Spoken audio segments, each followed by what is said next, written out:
up here? Yes, I can see it. Wonderful, wonderful. Thank you. So for the content heavy piece of our conversation today, I'm a career change coach. I've been doing this work since 2015 and have been getting this sort of question about future proofing or recession proofing oneself a lot.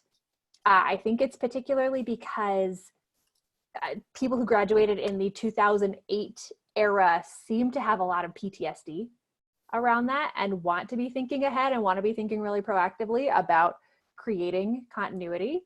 And I think that for people who graduated prior to 2008, I mean, goodness, not only have you been through recessions, once a decade for the last 3, 4, 5 decades, but the world has shifted. The ground has shifted so tremendously and so dramatically underneath of our feet, even in the last 10 years, that it feels like it's almost hard to keep up with where things are going, right? I was thinking about this recession and the response that we've had to the virus, and just thinking about how, had this virus hit even 5 or 6 years ago, the number of people who would have been easily able to telework would have been dramatically different. I don't even know if Zoom existed 5 or 6 years ago. And here it is, a tool that is deemed practically essential for survival for almost every business that has the capability to do some sort of teleworking. So the world is shifting and moving fast, and market uncertainties only add to a sense of, oh gosh, I'm just sort of like hanging on to my life preserver, bobbing in this sea. So what we'll talk about today are some things that are much more specific to how am I going to recession proof and survive the next 3 to 6 months. And then we'll also talk about some bigger picture things with respect to recession proofing in a more durable, more lasting kind of way for your business, Stacy, for your career, Sam and Sarah. I like we've got all the S names here. This is great. Ew.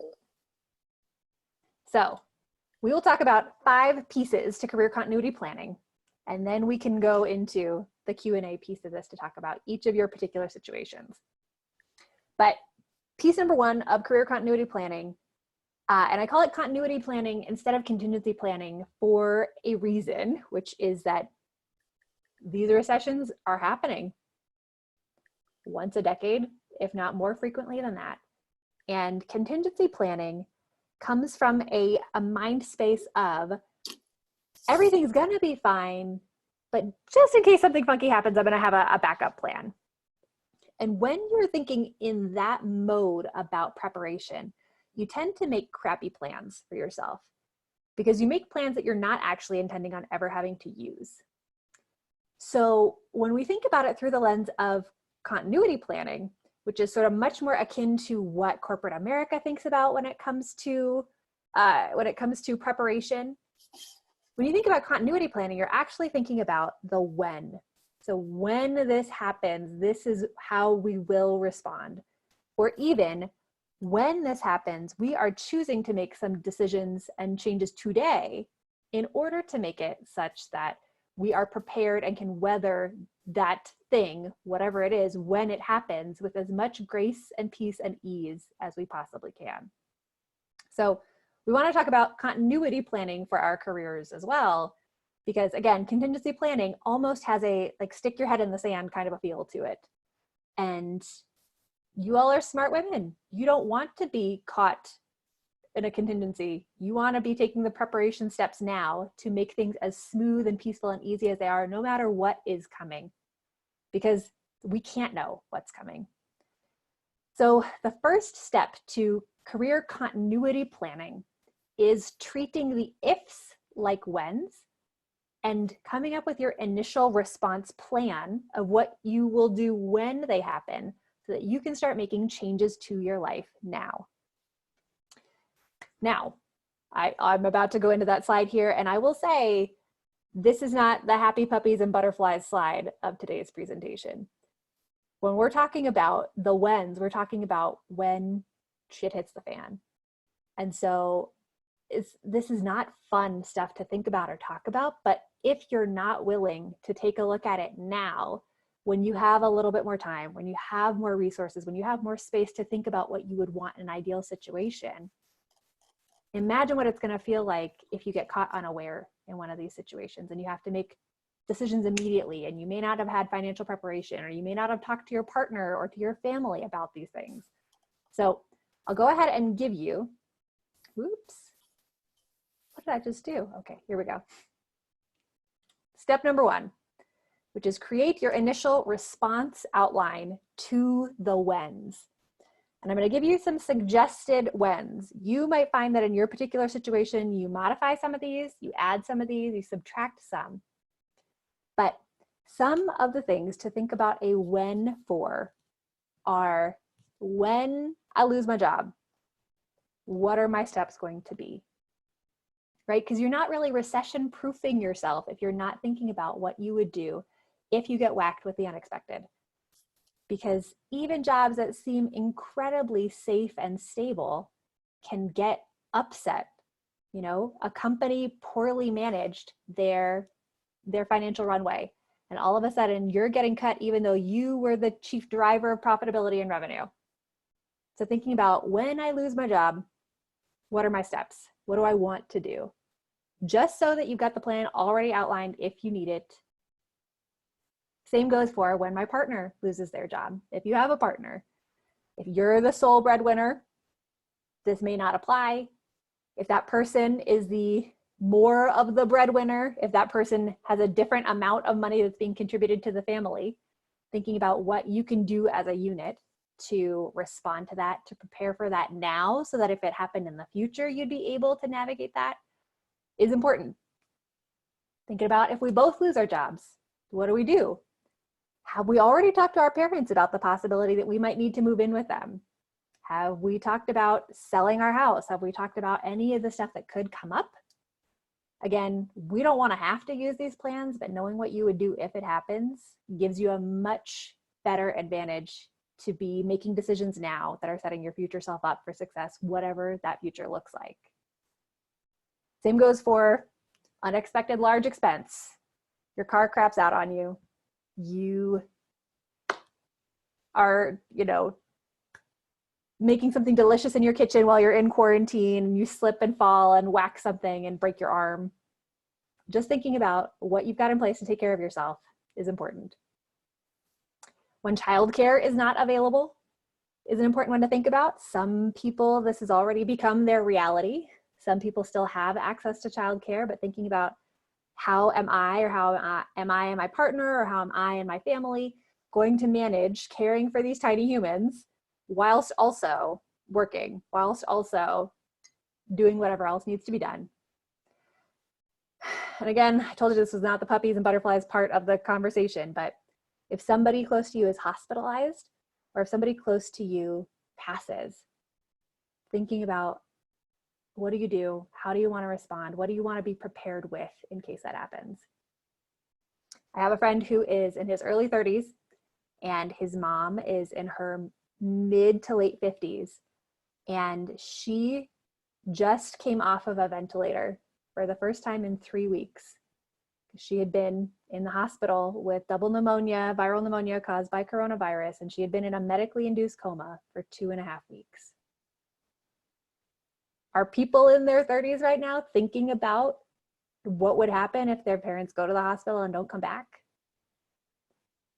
Do you know if your parents have a will and where it is? Do you know what's going on with their power of attorney, especially medical power of attorney? These conversations, I will tell you, I've started having them with my mom. They are not fun, but again, you want to be prepared before you need it. So anybody have any questions on probably the least fun and happy slide that we're going to cover in our conversation today? Hey, Lisa. Yeah. When you say initial response, are you saying we should write out what we would do or how we would pay for things, or? Yes, exactly. Like, just thinking through this, if you have a partner, thinking through it with them so that you're in agreement about at least what the tentative plan is, because we all know when reality comes, we don't always necessarily like the plan, want to do the plan. Situations can change, circumstances can change. But just writing out Here's what we would do. Makes it so that if it happens, you feel like you can still grieve and you can still feel the frustration, the upset, the shock, the whatever. And you can also feel like you've taken care of future you in some way. So I would good add, question. being on the older end of the spectrum and having been working for a very long time, my husband and I always planned on what would happen if one of us wasn't working. So 2008 came and we both got hit. So we didn't have we had a contingency plan for if only one of us was working, but not if two of us weren't working. So I would add that you need to think a little bit farther ahead than you think you do for that contingency. Really, like, not catastrophize it, but try and find, this is where I think the mark is, but what if the watermark was an inch higher? What would we do? Because I think that sometimes we're short-sighted about that, in my experience. Yeah, absolutely. I think that, when we talk about creating, say, an emergency fund in your life, people oftentimes talk about it being a 3 to 6 month emergency fund. And you look at yourself and you still think, gosh, that seems like so much cash on hand. Like, number one, how will I even get to that number? And number two, it seems like so much. We would never need that much money. And then 2 people lose their job at once. So just thinking through, how do I take care of me and my family and the people that I love in a longitudinal way and not just a triage for the next 3 months way is so important, Stacey. Thanks for that. Samantha, anything from you? So it's, I wasn't born and raised in the US. And so I came here with a job and, we both have jobs here. But, we've always lived where we don't have family here close by. And, there's a lot of these questions especially when the kids were younger, we talk about a lot, and it's better, a little better now the kids are teenagers. But, stuff where childcare is not available, our parents being 8,000 miles away. And so there's a lot of these questions we've actually gone through. It's nice to do a little refresher. And, even we finally made our will and everything and trust and everything. And a lot of the questions were covered. I mean, we literally had to go out and drink after the 3 hours we talked to the lawyer first because it was terrible. But a lot of it's nice to go through them again because it's been, a little while. But you're right. It's different. After my dad passed away, my mom actually went updated the will. And, I actually had her kind of plan for a funeral. As you said, it's not an easy thing, but especially, it'll take me, if something would have happened to her, it'll take me 2 days to get there. And so I told her she just has to have everything planned. And I think she gets that now, but this is really good. Thank you. Very nice. Good. I'm happy to send out the presentation deck afterwards too, if people want to grab the exact language here. So yes, wonderful. Yeah. All right, well, let's talk about plan piece number 2, which is, after you have thought through plan piece number 1, you're probably noticing some of the immediate things that probably need to shift in your life. Especially for the plan of, oh gosh, what if my partner and I both were to lose our roles? So step 2 is, let's do the lifestyle and career risk preparation pieces to make that as low pain, low trauma as it can be. So when it comes to the risk in your lifestyle and the risk in your career, let's actually just talk about the risk in the career piece, because risk in lifestyle, I'll cover a little bit more on the next point here. But the biggest questions for minimizing risk in your work is, number 1, looking at the things that you're doing right now that create the most value. So what do you do that drives the biggest financial return for your company? And how can you do more of that?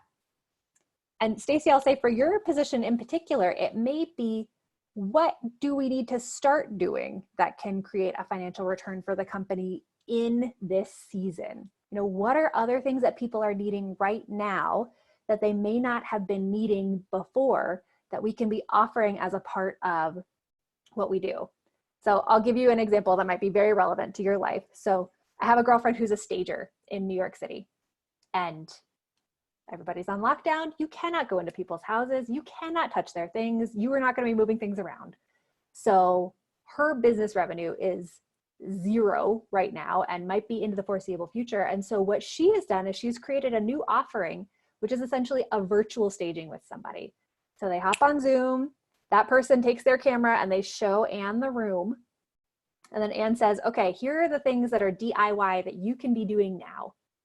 It could be box up half the things that are in your cabinet. It could be get some paint and go out and paint the walls. Go to Home Depot with your mask on, get the things that you need to do to prepare. Because once everything is lifted, it's going to be damn near impossible to get the contractors to come and do the painting for you, because there's going to be pent up demand and they're just going to be booked out for months. So thinking about what are some ways that you might be able to pivot and shift and meet people exactly where they are right now to prepare for what's coming can be really important as an entrepreneur or as somebody who is working for a business. Sarah, what you guys have been doing with doing way more programming and putting it all online and allowing for Denver and St. Louis to come and intermingle is such a great way to be creating value for people. And thinking about other ways that you might be able to create value in a short-term way that can generate revenue could be a really good thing, like having paid masterminds or paid small groups or other things that can still be valuable and would be worth investing in, but maybe don't rely solely on having access to the space. Is this something to get playful and creative about? What drives the biggest financial return for your members? What would be the most helpful for them is a fun question to start playing with. And relatedly here, looking for opportunities that the recession and the virus have actually created and made that didn't exist before can be really important too. If we look at, even just back to the 2008 recession, the number of companies that were invented in that time that are now household names is mind-boggling. Airbnb did not exist before 2008. I think Uber was another one that was invented in 2008. WhatsApp, the messaging platform, was invented then. So many things that people have as a typical part of daily life were products of seeing shifts in the market, shifts in the world, and coming up with entrepreneurial responses to them. So thinking about what's happening and where there are needs is really important, right? We hear about so many hiring freezes, and yet places like Amazon are hiring like mad. I just had a client get hired on for Amazon corporate last week. So jobs are still out there. Folks are still hiring. You just have to look and see who is able to serve best right now and how you might be able to partner up with them. So Stacey, it could be looking at the essential spaces, essential real estate right now, and looking to see if there are opportunities to partner up, who knows, with hospitals, with grocery stores. I feel like I don't know enough about your business to be able to understand how that might work for you, but if commercial is something that's interesting to the work that you do, there might be an opportunity. Grocery stores might be needing to expand their warehouse space.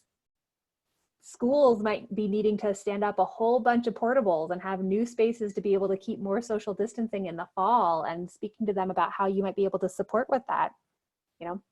Who knows? Hey, Lisa. Yeah.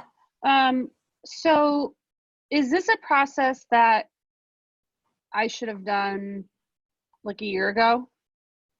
Like looked at the risk of Rise. Well, I'll just use Rise as an example since we're all familiar. The risk here is that our revenue is from a physical space and office rent. Should I have said, Stacey and I should have talked through like, what happens if something occurs where we are not able to have that revenue? Like, how could we get in front of it now? Or is this something that happens once you just have to be prepared to be thinking about this stuff? And because each recession sort of creates different challenges. I mean, I don't think I could have guessed that we'd ever have a virus that made it impossible to come here. Yeah, totally. I feel like what I want to say first is to be gentle and kind to yourselves, because I don't think anybody could have foretold that this was the direction 2020 was going to go. So be kind and gentle. And it might be a really helpful lesson to take out of this, to do this kind of risk management and economic thinking about what might be possible. Because honestly, Rise Women are so badass that I could see an online membership sort of thing totally taking off, either as a bridge in the interim or as a whole separate sustainable revenue stream You know, there are organizations like Dreamers and Doers. I don't know if you've heard about them or if you're a part of them, but they are a membership community where women pay a quarterly amount to be part of this beautiful ecosystem of women who the sort of principle of this community is that you make asks and you make offers. You are wildly generous. You give your time, you give your connections, and people are happy to pay to be a part of that because they generate tons of business opportunities, job opportunities, collaboration, media, all sorts of cool stuff. So there could be a lot of cool extensions of the heart of Rise in a digital way that doesn't necessarily have the contingencies of a physical space. And also, to the same token, right, building something that's digital only, if Zoom goes bankrupt, if, you know, infrastructure, power grids go down or cell towers go down, it's got some stuff to it too. So just thinking about opportunities to diversify that still bring the heart of what you do to life can be real important. I think, Samantha, in this way, you probably have a lot more job security and a lot more options right now than a lot of people do, because I mean, my goodness, if the need for IT has not gone up across the board with people trying to navigate, how do I work from home? How do I translate these processes to home? How do I make them secure? What's the way that we can have systems in place that scale for teams? It feels like there's a lot of space in which you can give in this season. So I hope that feels comforting, if not exciting. Yeah, it hasn't been, I have to say, we've had it fairly easy because, you know, all I did was move the team home, and we're still continuing to do what we do for Anheuser-Busch, but we don't have any new money coming in, so anything that we already received, we still have. My parent company, we're still hiring, actually, looking towards the future and still hiring, so that's good. Now, my husband is in healthcare IT, and they will need to take a pretty substantial pay cut just to tide over for this year. Hopefully, once we do the calculations, that's not going to be too bad. But so far, I don't have any pay cuts or anything coming up for me. So I think we'll still be okay. But yeah, but both of us being in IT definitely helps.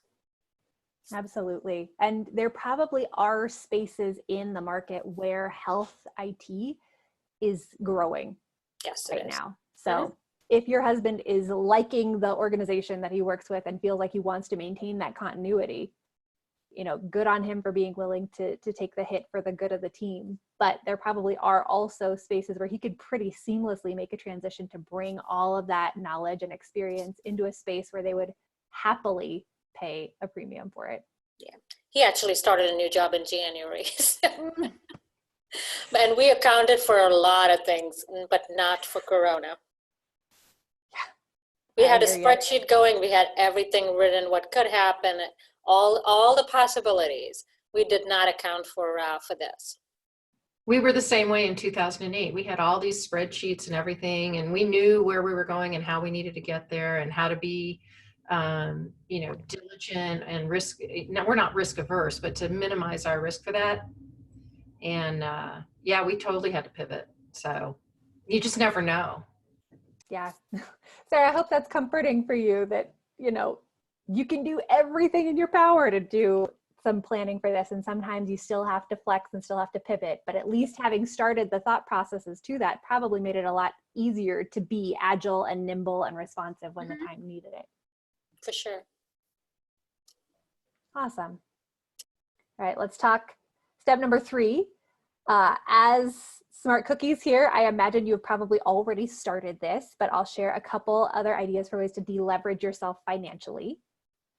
Right now, cash is king. If you don't have to be taking on more debt, it is a good thing to keep yourself from.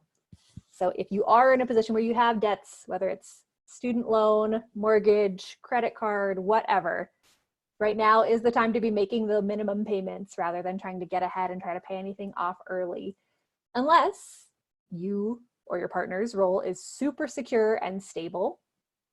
Or 2, you've already got a very well-stocked emergency fund. And I say a minimum 6 months, but I personally, with my risk tolerance, would feel way more comfortable with a 12-month emergency fund.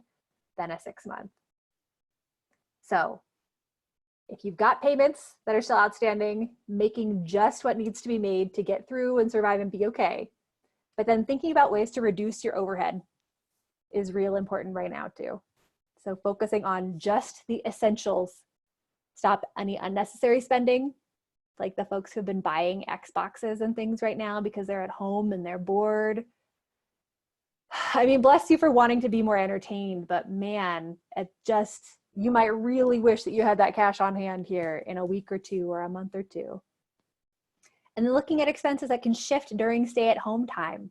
I'm in a group on Facebook that is specifically for the financial independence movement. And one gal said, hey, I don't know if anybody else has done this, but I called up my car insurance company and said, listen, I'm not commuting to work every single day anymore. My car usage has gone from being daily to being very occasionally. And her insurance company said, yeah, we get that. We will absolutely decrease your premium. So even little things like that are things to be thinking about now, especially when some of your expenses like your water bill at home or the amount of money that you're spending on toilet paper are probably going up in ways that you may not have been budgeting for. So again, this is probably a really natural outcropping of step 1 and thinking about what you would do in your continuity plan. But just thinking about ways to get creative is always a good thing here. Even if it's just, instead of having our Netflix subscription and our Disney Plus subscription and our HBO subscription, we will do one of them for 2 or 3 months until we've watched everything and we're sick of it. And then we'll turn that one off and then we'll start payments on a new one. So you're not managing 3 subscriptions, you're managing 1 subscription a piece in 3 chunks. Any questions or worries on this piece? Pretty straightforward, something I imagine everybody has started doing intuitively. And you may have noticed that you're saving a lot of money on not going out to eat at restaurants right now. So the virus might have already helped with making these changes in your life. We'll go take a look at step number 4 in recession proofing, which is thinking about growing your skill set. And this is another way to diversify, and this is another way to differentiate. So if you're growing your skill set while you're in your current role, you will typically make yourself more valuable and make yourself more able to be applied in a lot of different situations, which means they have a greater incentive to keep you around and a greater incentive to give you some extra money when that money comes around, promotion, bonus, whatever it is, for helping them to get through a very unstable period. And growing your skill set, if you are thinking about making a pivot elsewhere, or if somebody was unemployed and they wanted to get back into the market, is such a good way to differentiate so that you can stand out from the, whatever it is at this point, 26 other million people in the United States who are looking for work. So it is kind of a cool time to be at home and have a lot of extra time at home that you would have filled with other activities that you might be able to fill with growing your skill set in ways that are fun. I believe that we certainly have a lot of things that are taxing our time and energy right now. And so we do not want to add another should to your life or to your list. So if you're thinking to yourself, ugh, it would really behoove me, I should get more information on financial forecasting and management. But there's nothing about that that feels intrinsically motivating or enjoyable to you. This is not the time to should yourself into that. We have so few pleasures that feel like they are left to us in terms of novelty and newness. Pick something that feels like it would be fun for you. I talk about fun being the F word of careers because nobody talks about it. Nobody seems to think that it's important. It's sort of taboo and uncouth to talk about, but I think that fun is a really, really important way of making things sustainable and keeping yourself from burning out. So for each of you, what could allow for you to grow your skill set right now in a fun way could be wildly different, but some places to look at and some places to think about writ large are platforms that do lots of online learning. So Coursera, edX, Udemy.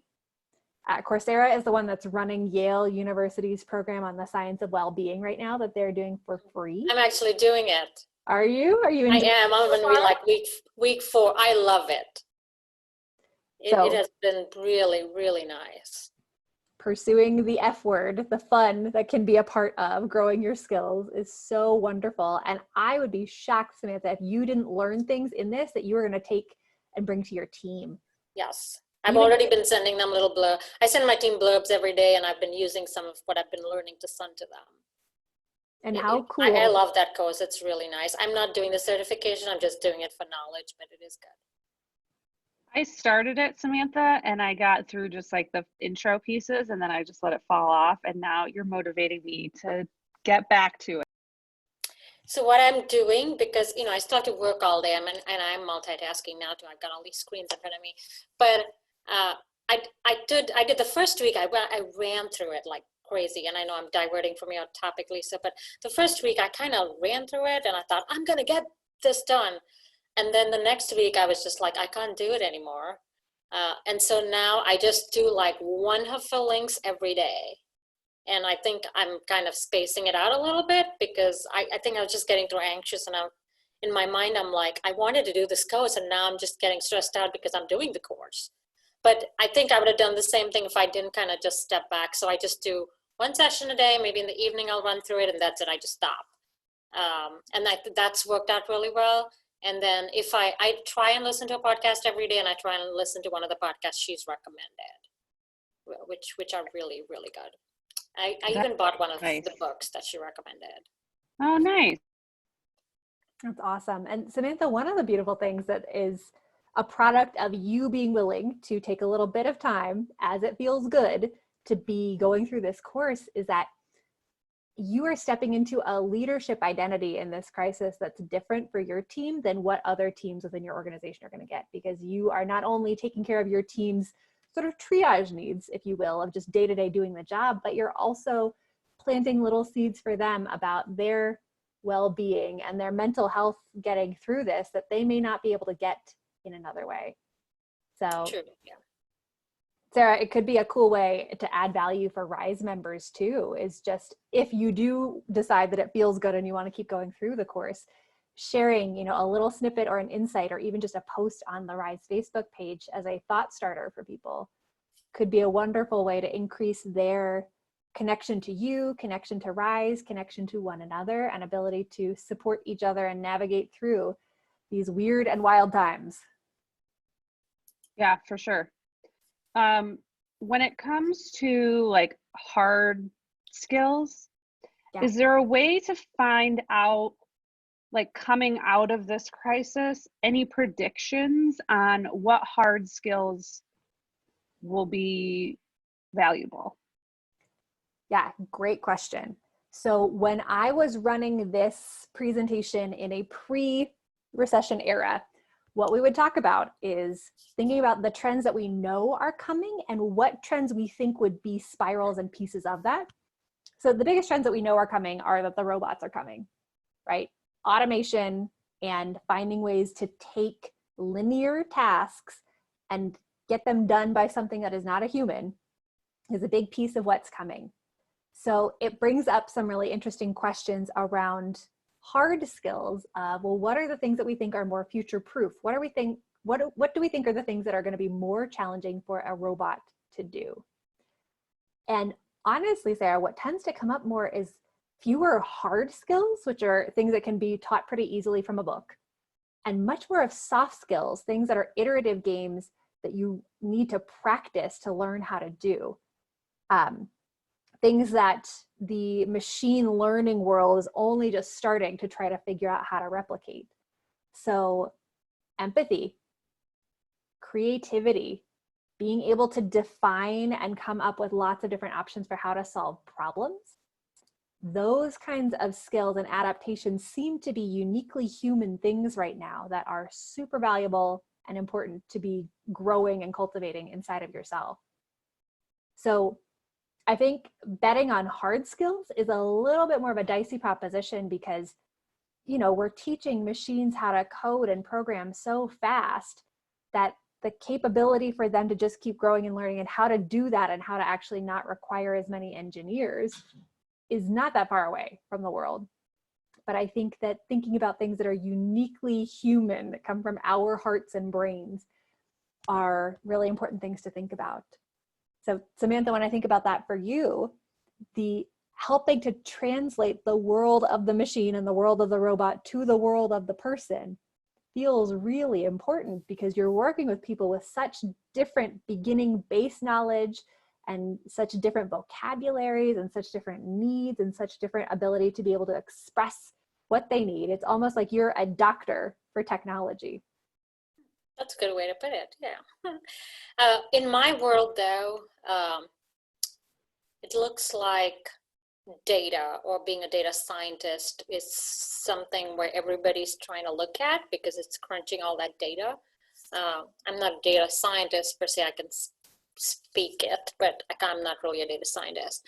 But that's where everybody's going. And like you say, the automation, I mean, we were already going to automation, but with having to work from home, I think people are looking at more things that can be automated. Just for example, last night I got an email, they're talking about a workflow where somebody would print something and put it on somebody's desk to sign, and then they'd scan it and put it in the system, and they're like, why can't we do this? Why can't we automate this? But they didn't think about it in the past. They have now, because they've been stuck at home, and now they have to transfer all this paper around, which it's hard. But that's little, but we have a lot of, Anheuser-Busch has a lot of robots actually in some of their warehouses that are also already doing some of the stuff. But then, trying to work, I think working from home or working remotely is going to be the thing now, because at no point of time are we going to be able to sit next to each other in cubes or anything, or it's a long time away. Well, not only that, I think that we've disproven that theory of my job can't be done electronically. Yes, yeah, true. It's like, yeah. Employers aren't going to have that excuse anymore. So what's going to happen to that, and how is that going to work? My husband's company rolled out their 3-year electronic plan in 3 days when this happened. Wow. Yeah. Awesome. So, I mean, it's not perfect. It's better, right? Yeah. So I think that's it too, is that, so my sister works for a big name company that provides software and platforms for people to get things done, and mostly in the crisis mode arena. So a lot of her clients that didn't buy the software or didn't renew or didn't upgrade, all of a sudden they all wanted these 90-day free programs. Mm-hmm. So then it's okay, well, we'll help you now, but you're going to have to pay for it later. So I think, Samantha, that might be it too, is that you can help them now, but there's a cost later. I'm doing some of that crazy financial things as well. We'll work now, I'll keep my team here, you pay me later, all that stuff. It's crazy. It's all good though. Like I said, I'm not terribly affected by this work-wise. So we are lucky. Samantha, it might be interesting to think about how to take this question in particular and bring it to your team. Knowing that your hair is probably on fire right now, you may not have the time to be thinking about what other things you want to be adding to your toolbox, but just asking your team, what are the trends that you're seeing right now in the automation and digitization of so many things that we've been doing in the past, and what does that make you want to lean towards? For some of them, it totally could be data science, but I wonder if others of them are thinking, ooh, I want to get a certification in this, or I want to learn how to code so I can solve these problems, or I want to do XYZ. Yeah, so good thing that you said that. That's what I did last week. I'm forming training plans for everybody. I mean, a lot of it will be on their own time, but our head office basically does a lot of training. You just have to avail of it. And I was like, use your drive time to study. That's all you have to do. Don't sleep off your drive time. Because that's what they said they were doing. But I'm like, you have at least an hour of drive time. Everyone does, back and forth. And I said, use your drive time to study. So that's what I've been trying to tell them. So every day, like I said, I send them something out and something to do and something to read. And so it's been interesting working from home. And before we moved here, moved to home, everyone wanted to work from home, and now they're just waiting to get back in the building. It is so funny how once we get what we want, we realize what we really wanted. Stacy and Sarah, I'm curious, when you're thinking about this for yourselves, what's coming to mind as even just the one thing that's sparking some fun curiosity that would be cool to add? Go for it, Sarah. I hear the soft skills and I understand the need and the desire that, I mean, it's just really popular right now to be talking about that kind of stuff. But I still fear that when it comes to applying to jobs, that's like icing on the cake, but they're still looking for a set of hard skills that, whether it's an applicant tracking system that's screening resumes or, and unless you're being hired by a manager that has that level of emotional intelligence and they know and understand that that's what they need to be looking for in other managers, I still feel like as Americans, we default to those hard skills. And so I did see like a project management course. I love project management. I don't have any certifications around it. There is like a really expensive training course that they're now offering for like $30. I'd have to go back and look because I don't remember where I saw it, but I keep coming across it on like Facebook, and I just keep thinking maybe that's something I should consider. Yeah, well, I'll speak to that for a moment just to say, number one, you deserve at this point in your career to be having a boss who's emotionally intelligent enough to see the value of everything that you bring to the table. Sort of you also being the royal you, the grand you. But two, a lot of times, hard skills certifications, yes, can be a helpful, provable way that you can do something, and they're really good for career changers. However, the way that you talk about how you apply those capabilities and skills typically tends to be more compelling than having done a certification in and of itself.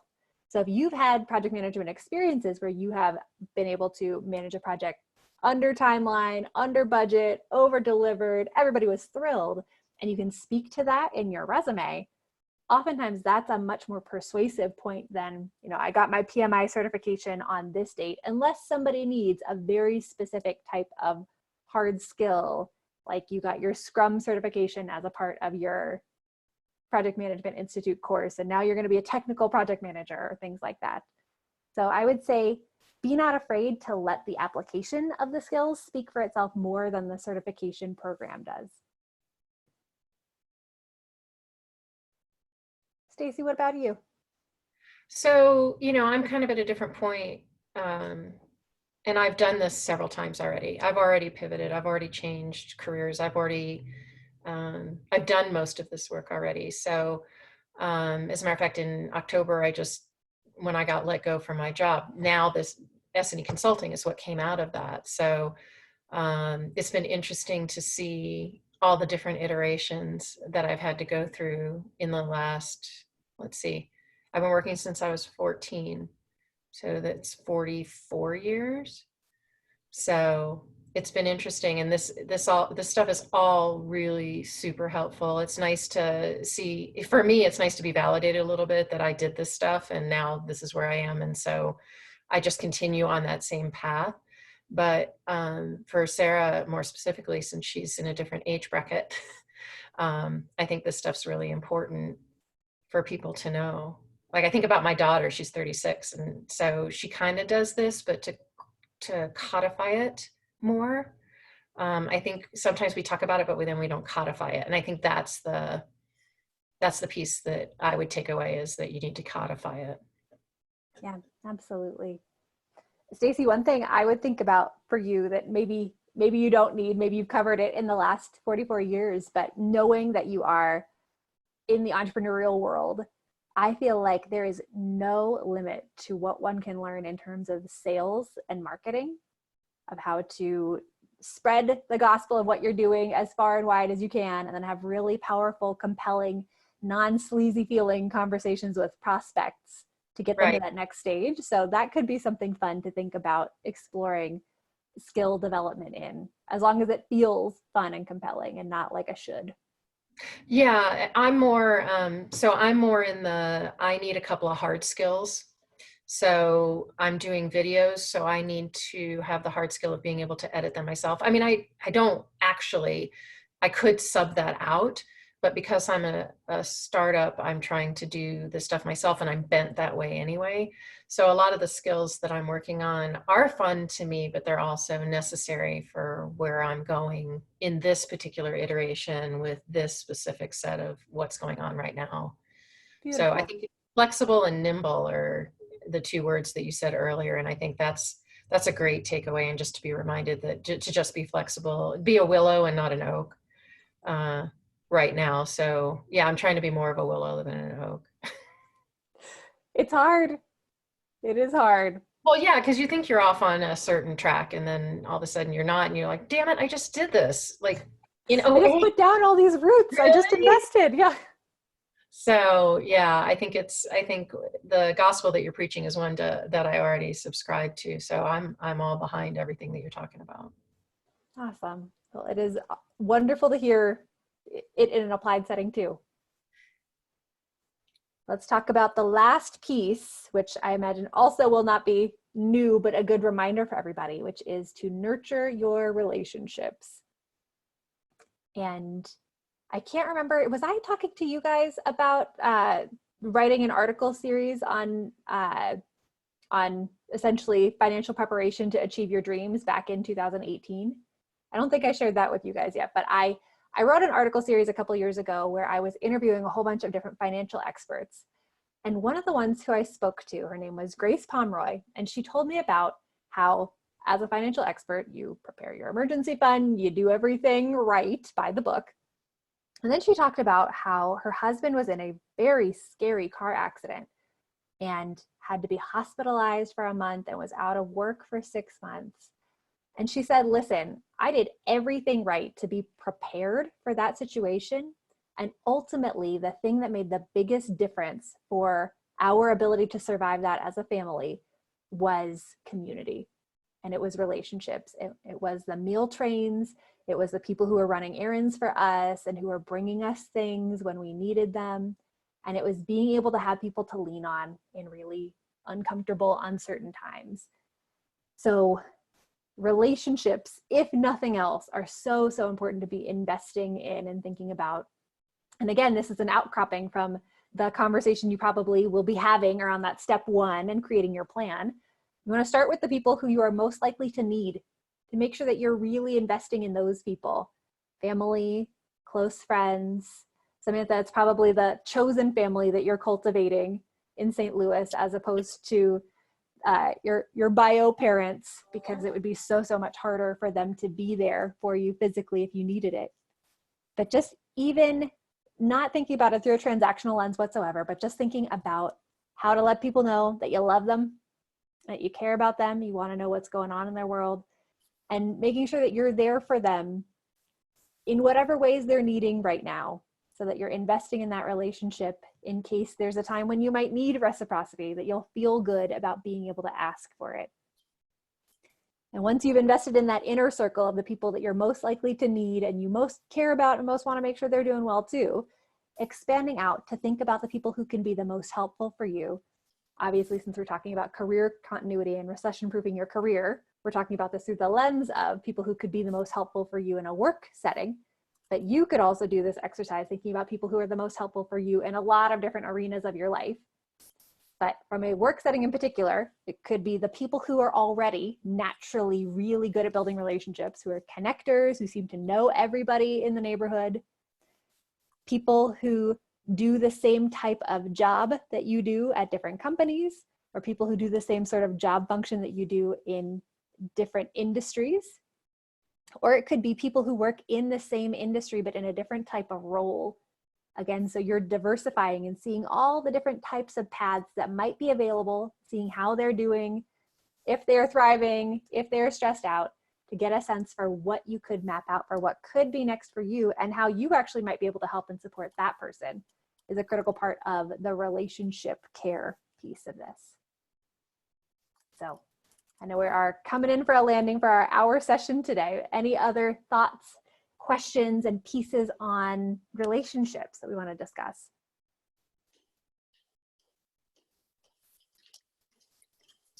Yeah. I think that these sessions with Rise have really helped as well. And even though, I can't meet you guys in person, I've been trying to connect with people that I've been talking to, online. And I think that's really helped. What I was trying to do was at least connect with one new person every week, if I can. That's actually been through all the Rise sessions that I've been sitting through, because the rest of the sessions at work and I already know those people. That's awesome. But it's been really nice. So, if I can get, I'm aiming to do one session a week, but it doesn't always happen. But, if I can connect with just one person, that really helps. And then again, I know I'm talking about Rise, but it was, you guys connected us to like a accountability partner, or just like somebody we didn't know. And I've been talking to her every other week or so too. And that's been nice too. That's awesome. I was just going to mention that to Lisa. That's something that we've been doing. And I would say a handful of people in each city took us up on that. But as sort of the facilitator of this community, I know all 175 women really well. And I've been trying to be more intentional now about connecting people, even if they don't I first reached out and say, do you want to meet this person? But I think this could be a really great connection. I need to do more of that though, for sure. Well, Sarah, a beautiful connection might be sending an email with all 4 of us on it after this session is done, so that I can send you all the slides so that you can have those for reference, and so that we can each share about what we're doing. Yeah. Stacey, I'd love to hear more about your business to see if there are any opportunities that I can think about that might be helpful. So continuing to lean into opportunities to have those connections and support one another is a beautiful way to recession proof for whenever you might need it. Anything else that would help? Anything else that you guys are needing for today? I think this was a great session, Lisa. Thank you. And Sarah, thank you for organizing it. I think it was really good. Yeah, thanks. Yeah, I'm gonna, this was recorded, so I'm definitely gonna put it up on the private member channel for YouTube. Lisa, if people were more interested in working with you personally on how to do this strategically and like stay accountable, what do you offer people? What does your system look like? Well, thank you for asking. So the work that I do with people is particularly around career change and mapping out what could be next for them. So I do coaching programs and group programs to help people who know, I don't know what I want next, but it's not this. Figure out how to map out the core drivers of fulfillment in work so that they understand their own unique blueprint for what fulfillment and success looks like and feels like to them. And then we do all sorts of fun brainstorming processes to see how to find that out in the market. So if anybody is interested in getting in touch, you can take a look at my website, getcareerclarity.com. You can reach out to me directly via email, lisa@getcareerclarity.com, and let me know you're a riser, and I will be delighted to chat with you. Or if the people are interested in just little quick tips and things, then you can find me on social media at @careerclarity. Thanks, Lisa, for doing this. I really appreciate it. And always good to see you, Samantha and Stacy. Thank you. Happy Friday. Yeah, happy Friday. Have a good weekend. Thank you, Lisa. Have a good Okay, bye-bye. one. Bye. Thank you so much for being here. Thank you, Sarah.